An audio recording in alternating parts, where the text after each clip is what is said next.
رات کے 2:30 بجے جب نیہان نے کمرے کی لکڑی کا وزنی دروازہ کھولا تو پورا کمرہ مدھم لیمپ کی زرد روشنی میں نہایا ہوا تھا۔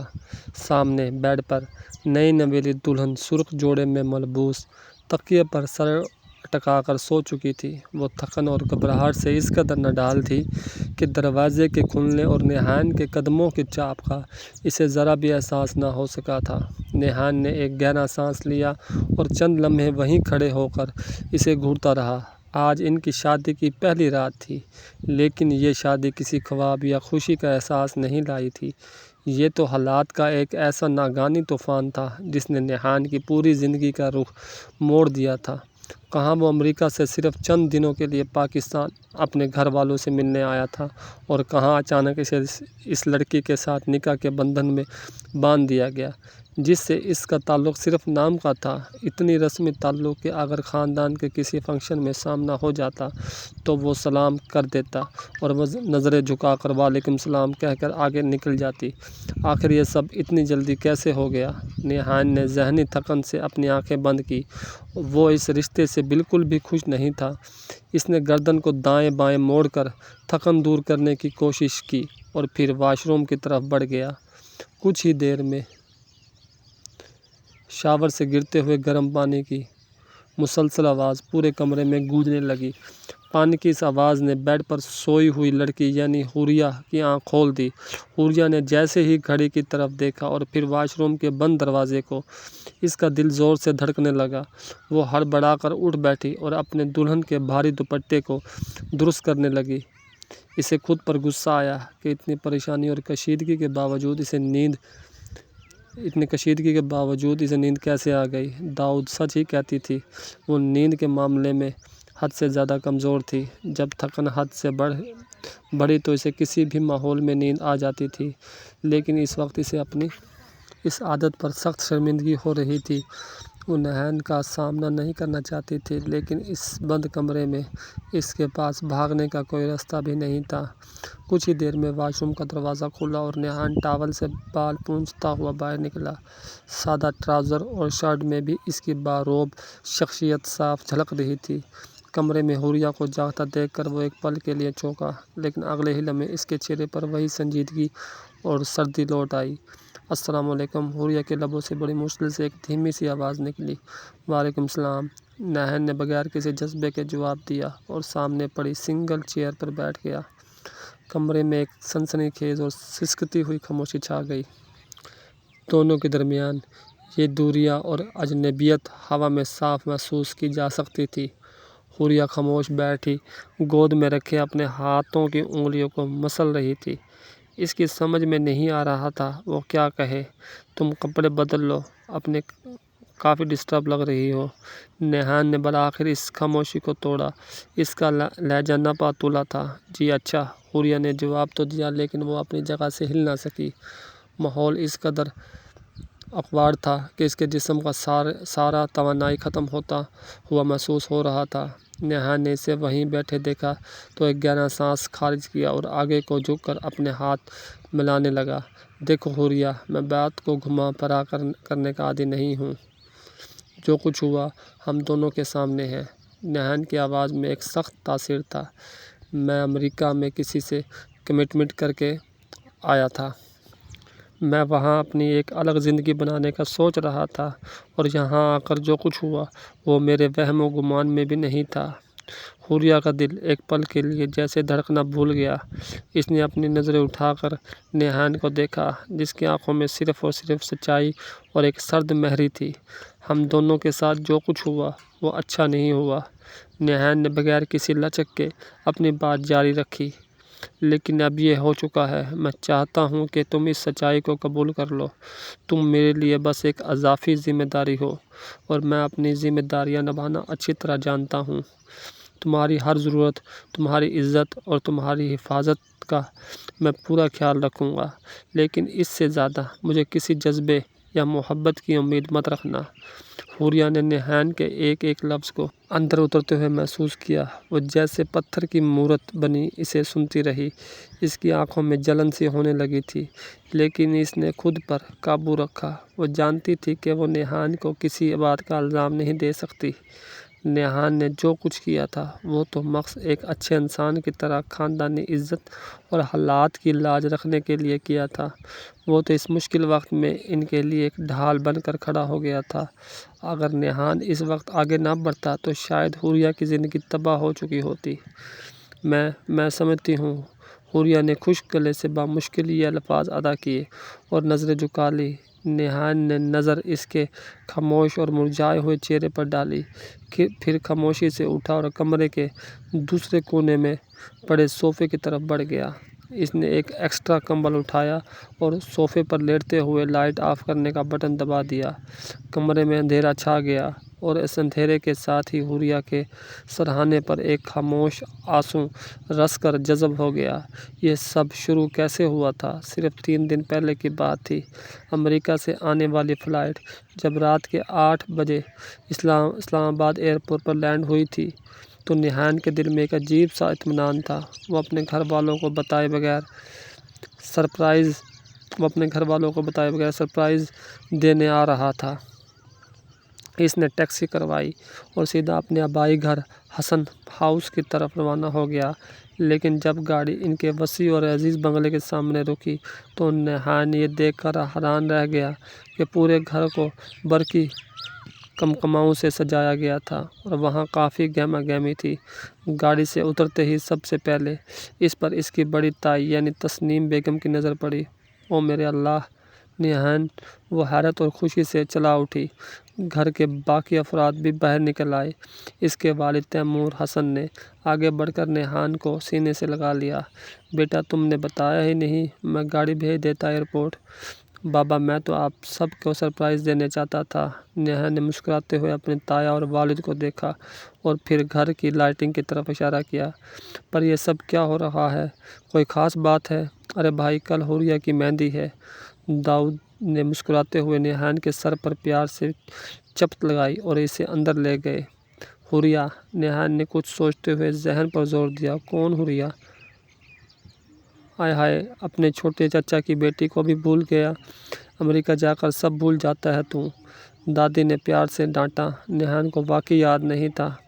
بچپن میں جب وہ چھوٹا تھا تبھی اس کے چھوٹے چچا کا انتقال ہو گیا تھا اور ان کی بیٹی حوریہ اپنی ماں کے ساتھ زیادہ تر اپنے نانی کے گھر ہی رہتی تھی۔ نیہان جب بھی پاکستان آتا حوریہ یا تو سامنے نہ آتی یا اپنے کمرے میں ہی رہتی، اس لیے نیہان کے ذہن میں اس کی کوئی واضح تصویر نہیں تھی۔ چھوڑو داؤد، تھکا ہوا آیا ہے بچہ، تیمور حسن نے کہا۔ جاؤ نیہان اپنے کمرے میں جا کر فریش ہو جاؤ، باقی باتیں بعد میں ہوں گی۔ نیہان مسکراتا ہوا اپنے کمرے کی طرف بڑھ گیا، یہ سوچ کر کہ یہ چند دن کی چھٹیاں ہنسی خوشی گزر جائیں گی۔ اسے ذرا بھی اندازہ نہیں تھا کہ حوریہ کی اس مہندی اور شادی کا انجام اس کی اپنی زندگی کا سب سے بڑا موڑ بننے والا تھا۔ صبح کی سورج کی پہلی کرن جب سائے کی طرح کمرے کی کھڑکی سے اندر داخل ہوئی تو حوریہ کی آنکھ کھل گئی۔ رات بھر وہ ٹھیک سے سو نہ سکی تھی۔ گردن میں ہلکا سا درد تھا اور دل پر ایک عجیب سا بوجھ۔ اس نے دھیرے سے سر اٹھا کر دیکھا۔ نیہان اب بھی صوفے پر گہری نیند سو رہا تھا۔ اس کا ایک ہاتھ پیشانی پر رکھا ہوا تھا اور چہرے پر رات والی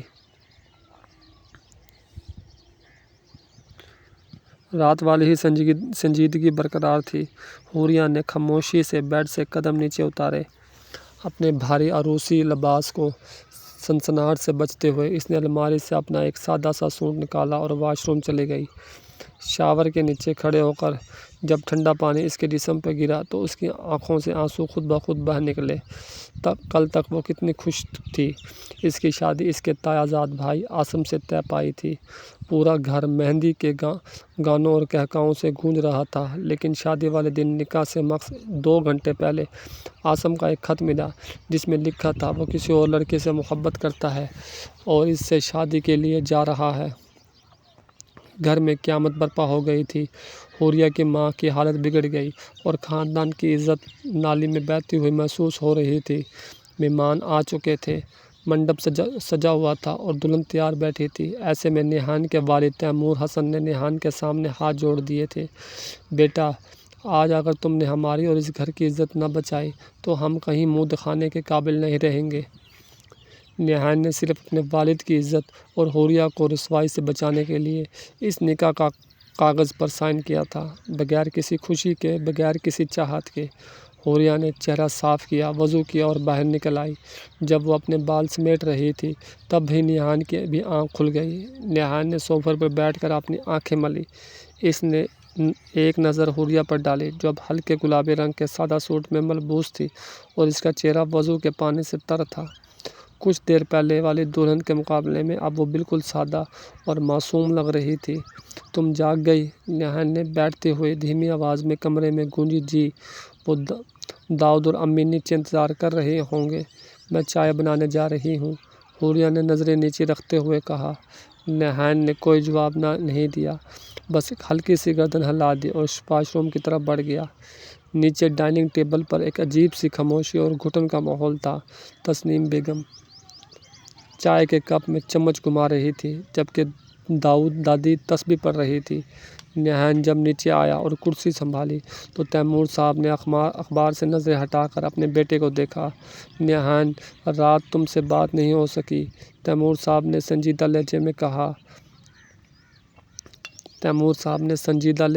لہجے میں کہا۔ ہم جانتے ہیں کہ وہ تم دونوں کے لیے ایک جھٹکا تھا، لیکن حالات ہی ایسے بن گئے تھے۔ بابا برائے مہربانی اس بارے میں اب کوئی بات نہ کریں، نیہان نے چائے کا کپ اٹھاتے ہوئے ٹھنڈے لہجے میں کہا۔ جو ہونا تھا ہو گیا، میں نے آپ کے فیصلے کا احترام کیا، لیکن اس سے زیادہ مجھ سے کسی چیز کی توقع مت رکھیے گا۔ میں اگلے ہفتے اپنی طے شدہ فلائٹ سے امریکہ واپس جا رہا ہوں۔ یہ بات سن کر کچن کے دروازے پر کھڑی حوریہ کے ہاتھ میں پکڑی ہوئی پلیٹ ہلکی سی لرز گئی۔ تسنیم بیگم نے نیہان کو غصے اور دکھ کے ملے جلے تاثرات سے دیکھا۔ امریکن؟ نیہان، تم یہ کیا کہہ رہے ہو؟ حوریہ اب تمہاری بیوی ہے، تم اسے یوں چھوڑ کر کیسے جا سکتے ہو؟ بیوی؟ نیہان کے لبوں پر ایک تلخ مسکراہٹ ابھری۔ تائی امی، آپ سب کو معلوم ہے کہ میں امریکہ میں سارا سے کمٹمنٹ کر چکا ہوں، میری وہاں ایک لائف ہے، میرا کیریئر ہے، میں یہاں صرف 10 دن کی چھٹیوں پر آیا تھا، میں نے اس گھر کی عزت بچا لی، کیا اتنا کافی نہیں ہے؟ نیہان، تیمور صاحب کی آواز میں سختی آئی۔ حوریہ کوئی بے آسرا لڑکی نہیں ہے، وہ تمہارے چچا کی بیٹی ہے، اب تم اس کے شوہر ہو، تمہیں اپنے فیصلے بدلنے ہوں گے۔ میں اپنے فیصلے نہیں بدل سکتا بابا۔ نیہان نے کپ ٹیبل پر رکھا اور کھڑا ہو گیا۔ میں حوریہ کو یہاں چھوڑ کر جاؤں گا، اس کے اخراجات اور تمام ضروریات کی ذمہ داری میری ہوگی، لیکن میں اسے اپنے ساتھ امریکہ نہیں لے جا سکتا اور نہ ہی میں وہاں اپنا سب کچھ چھوڑ کر یہاں رہ سکتا ہوں۔ نیہان بغیر کسی بات سنے باہر نکل گیا۔ ڈائننگ روم میں سناٹا چھا گیا۔ داؤد نے ایک لمبا سانس لیا اور کچن کی طرف دیکھا جہاں حوریہ چپ چاپ کھڑی سب سن رہی تھی۔ اس کی آنکھوں میں خاموش آنسو تیر رہے تھے۔ حوریہ بیٹا، داؤد نے اسے اپنے پاس بلایا اور اس کے سر پر ہاتھ رکھا۔ گھبراؤ مت، نیہان کا غصہ اور اس کا تلخ رویہ وقتی ہے، وہ دل کا برا نہیں ہے، بس وقت اسے تھوڑا سنبھلنے کا موقع دے گا۔ حوریہ نے صرف نفی میں سر ہلایا۔ اس کے دل میں نیہان کے لیے کوئی غصہ نہیں تھا، وہ جانتی تھی کہ نیہان سچا ہے، غلطی اس کی یا اس کے تقدیر کی تھی جس نے ایک بے گناہ انسان کو اس جنجال میں گھسیٹ لیا تھا۔ اسی شام نیہان اپنے کمرے میں لیپ ٹاپ پر امریکہ کے لیے ریٹرن فلائٹ کا کنفرمیشن چیک کر رہا تھا جب حوریہ چائے کا کپ لے کر کمرے میں داخل ہوئی۔ اس نے خاموشی سے چائے کا کپ ٹیبل پر رکھا اور واپس مڑنے لگی۔ حوریہ، رکنا ذرا، نیہان کی آواز نے اس کے قدم روک دیے۔ حوریہ مڑی، لیکن اس کی نظر نیہان کے چہرے پر نہیں بلکہ فرش پر جمی ہوئی تھی۔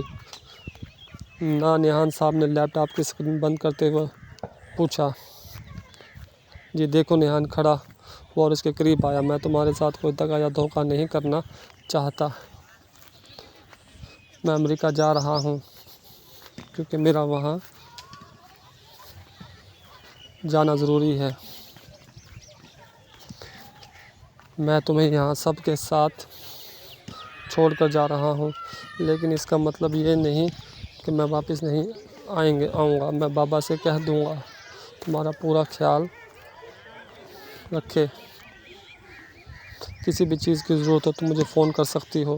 حوریہ نے پہلی بار نظر اٹھا کر نیہان کی آنکھوں میں دیکھا۔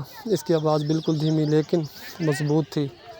آپ کو مجھے صفائیاں دینے کی ضرورت نہیں ہے نیہان صاحب۔ نیہان کو اس کے نیہان صاحب کہنے پر ایک عجیب سی چبھن محسوس ہوئی۔ آپ نے میرے لیے، اس خاندان کے لیے جو کیا، میں اس کے احسان مند ہوں۔ حوریہ نے آگے کہا، اگر آپ اس نکاح سے خوش نہیں ہیں تو آپ پر کوئی زبردستی نہیں ہے، آپ امریکہ جائیں یا جہاں چاہے جائیں رہیں، میں کبھی آپ کی زندگی، آپ کے راستے میں رکاوٹ نہیں بنوں گی اور نہ ہی میں آپ سے کسی کا حق کا مطالبہ کروں گی۔ یہ کہہ کر حوریہ بنا روکے کمرے سے باہر نکل گئی اور نیہان وہیں کھڑا اس کے الفاظ کی گہرائی اور اس کے چہرے پر موجود عجیب سی خودداری دیکھتا رہ گیا۔ کچھ تھا حوریہ کی اس